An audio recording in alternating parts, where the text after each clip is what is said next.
Story 1. The Whisper in the Corner. I still remember it like it was yesterday. It was the first time I had ever stayed the night at my friend Caleb's place. We were in our late teens, around 17 years old, and I'd always been at his house during the day, but this time was different. Caleb's parents were out for the weekend, and his older brother, Liam, had a party planned for later that night. I had been invited, but I wasn't in the mood for a loud crowd and the usual chaos. So instead, Caleb suggested I crash at his place and hang out in peace. That night, we ended up in his bedroom, chatting, playing music, and just relaxing. It was a strange but comfortable kind of quiet. I was always at ease with Caleb, and we often joked around like we had no care in the world. Around midnight, when the party started downstairs, we decided to leave the music on low and head to the living room to watch some movies.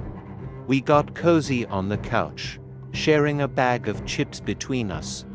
The soft glow of the TV was the only light, and the house felt unusually still, save for the noise from downstairs.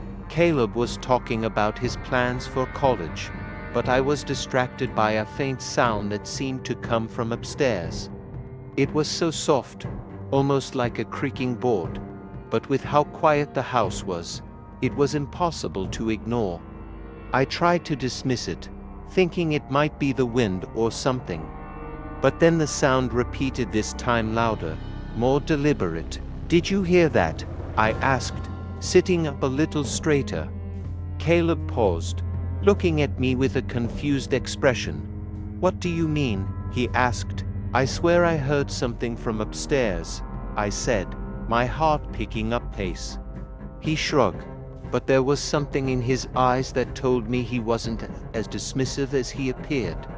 Caleb always tried to keep things cool, but in that moment, his usual confidence seemed to falter just a bit. We decided to go check it out, and when we got to the foot of the stairs, we both froze. The sound was clearer now, footsteps. Slow and deliberate, as though someone was walking around upstairs, just out of sight. The thing was, Caleb's parents were out, and his older brother was at a party downstairs. We were the only ones in the house. "That's impossible," Caleb muttered. "There's no way someone's up there." I nodded, feeling an unease settle in my stomach. "Maybe it's just the house settling," I suggested, though my voice didn't convince either of us. But Caleb looked toward the stairs again, a frown spreading across his face. "I don't know. Let's check it out." We crept up the stairs, our footsteps light, as we made our way to the second floor. The hallway was dim, only illuminated by the faint glow of the streetlights outside. Caleb reached for the door to his brother's room first, but it was locked. He gave me a glance, as if asking if I thought we should be doing this, but I gave a small nod. He turned the knob. As soon as the door opened, the hairs on the back of my neck stood up. The room was eerily still, but the smell in the air was what made me stop dead in my tracks. It was stale, almost like something was rotting.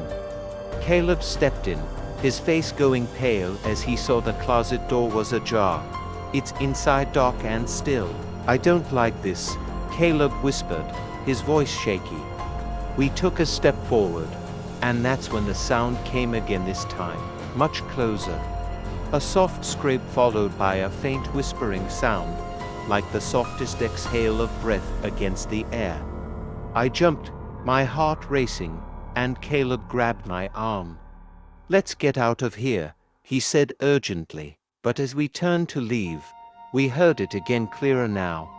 The whispering, like someone was trying to say something just out of reach. My pulse pounded in my ears as we backed out of the room. I glanced over my shoulder, just in time to see something shift in the corner of the room. There was a figure, standing in the far corner, partially obscured by the shadows. My body went cold. I grabbed Caleb's wrist, pulling him away as we sprinted back to the stairs. We ran to the living room and locked the door behind us, hearts hammering in our chests. The next hour was the longest of my life. Caleb and I tried to act like nothing had happened, but the tension in the air was suffocating. We didn't sleep a wink that night, even as we stayed locked in his room, both too scared to go downstairs or check out what was happening in the house. We both knew something was wrong, but neither of us wanted to acknowledge it. It wasn't until the morning, when Caleb's parents returned, that the truth came out. His brother's room had been ransacked, the closet torn open, and things scattered everywhere. But there were no signs of forced entry. And the smell, that was never explained either.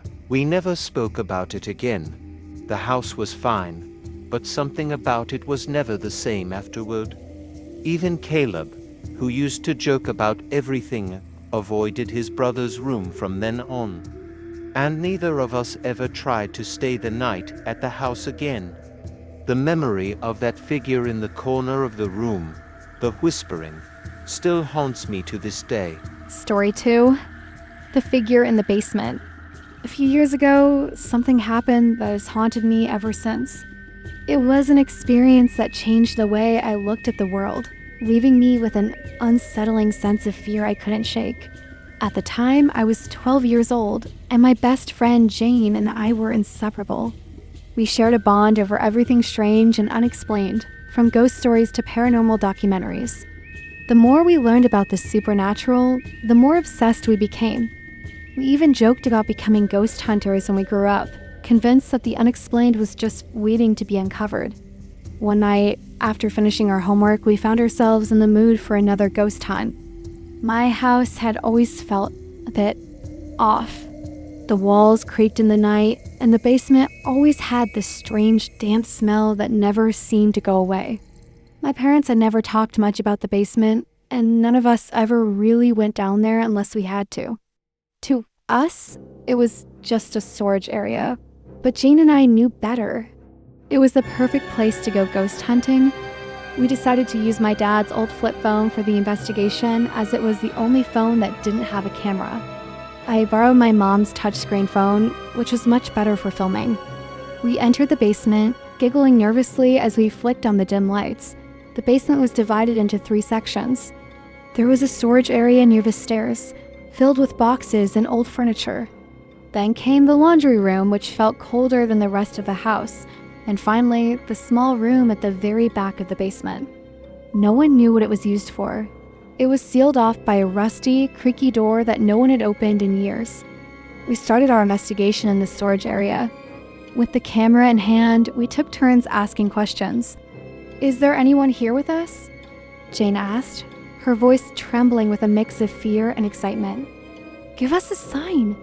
"Knock, move something, anything," I added, pretending to be braver than I actually felt. For a while, nothing happened. We moved around the room, hoping to catch something on camera, a shadow, a whisper, anything. But as the minutes ticked by, we grew bored. "Maybe this was a waste of time," I said, my voice growing louder in frustration. But Jane wasn't ready to give up. "Let's try again." One more time, in the dark corner, she suggested, pointing to the small room at the back of the basement. Reluctantly, I agreed. The dark corner always gave me a sense of unease, but I didn't want to seem scared in front of Jane. We moved toward the back room and turned off all the lights, plunging the basement into an unnatural darkness. The only source of light came from the dim glow of the phone screen, illuminating Jane's face as she held the camera. "Okay, here we go," Jane whispered. "Is anyone in this room? If you are, show us a sign." After a while, we grew bored and returned upstairs to watch the video footage. We were a bit disappointed to find nothing of interest, and for a moment, we almost gave up. But then we decided to give it another shot. As we replayed the video, we were struck by an awful feeling. The air in the room seemed to thicken, and we both felt the weight of something unexplainable hanging over us. We kept watching, focusing closely on the footage, and that's when we saw it. Behind Jane, as she stood in front of the camera, there was a figure, It wasn't human, not in the way you'd expect. Its form was distorted, its body elongated and twisted, and its eyes, white as snow, were locked on Jane, as if they were staring into our very souls. The figure's presence seemed to demand attention, drawing our gaze toward it. I felt my heart race as I saw it. Jane was frozen, her eyes locked on the screen, unable to tear herself away. I quickly shut off the video, and we both sat there, shocked and speechless.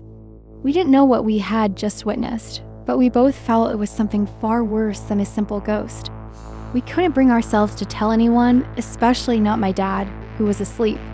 Instead, we kept it to ourselves, trying to brush it off as our imaginations running wild. But even now, years later, I still think about it. Jane and I rarely bring it up, but sometimes, in our quiet moments, we talk about it and wonder, was it just our imagination or was something truly lurking in that basement? To this day, I refuse to go down there again. Story 3.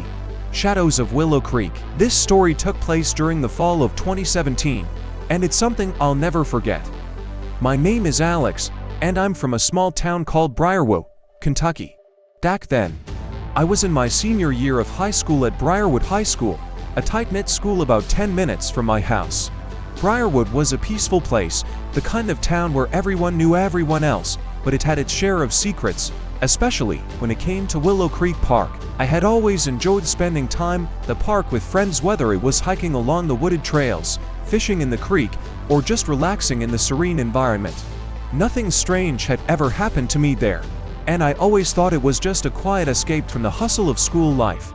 But the fall of 2017 would change my perspective forever. A few months earlier, I'd signed up for the National Guard to keep in shape, and on October 31st, I decided to go for a run at Willow Creek Park. I asked my best friend, Liam, if he wanted to join me for the run, and he agreed.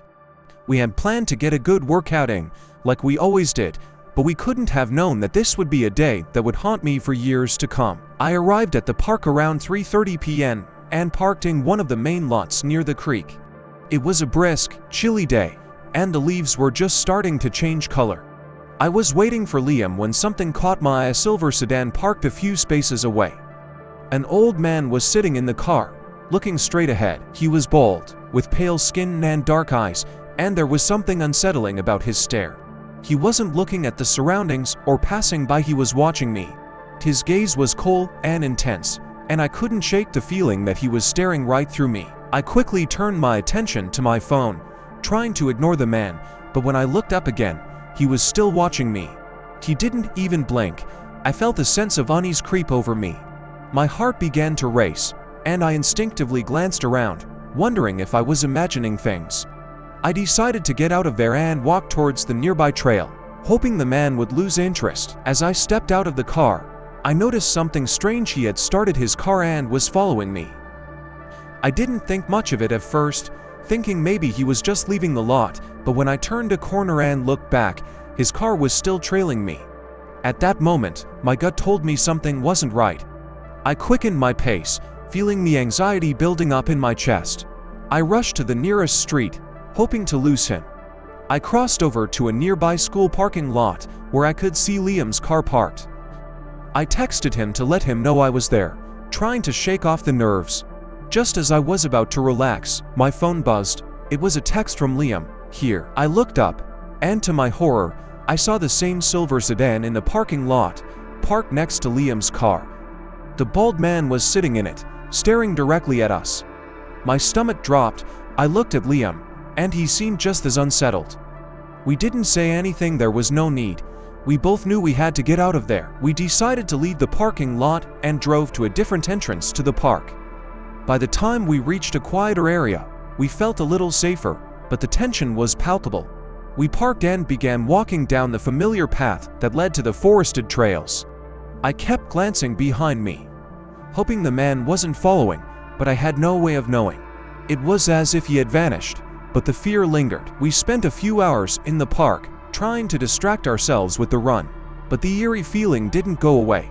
Every time we heard a car or a rustling in the trees, I couldn't help but look over my shoulder. It was as if something was watching us, waiting for the right moment to strike. When I looked back at the road as we were leaving, I couldn't shake the feeling that I was being followed. I checked the rearview mirror, but there was nothing there. The man and his car had disappeared, but the sense of dread never left me. These days, after graduation, I've joined the National Guard and attend the University of Louisville. But every time I pass by Willow Creek Park, especially at night, that old feeling of fear returns. I make sure to always keep my guard up, even when I'm with friends. I'll never forget the encounter with that man, and I know that, if I ever come across someone like him again, I'll be ready to run as fast as I can. So, if you're ever in Briarwood or near Willow Creek Park, be cautious.